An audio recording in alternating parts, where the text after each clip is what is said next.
Bahar gelmeyince o yaylaya varamam.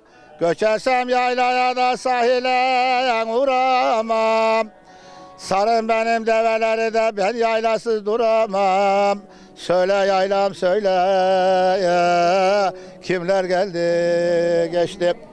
Yaylasın olmayanın benzi soluk, su içtiğimiz acoluk.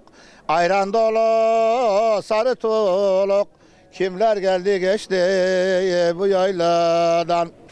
Göçersin yaylaya gelir neşeler, komşun olur aliler eşeler. Başegelikli kara meşeler, kimler geldi geçti bu yayladan. Ben Mersin'in Mut kazasının Alahan köyünden Aşık Hulusi Doğan. Hoş geldiniz Hoş Hulusi Bey. bulduk, Nasılsınız? Hoş bulduk. Çok iyiyim Allah'a çok şükür. Gedikli'yi beğendiniz mi? Ne biçim beğendik. Hele şu yukarıda ardışlar var ya. Evet. Benim yaylamda böyle ardışlı olduğu için çok sevdim.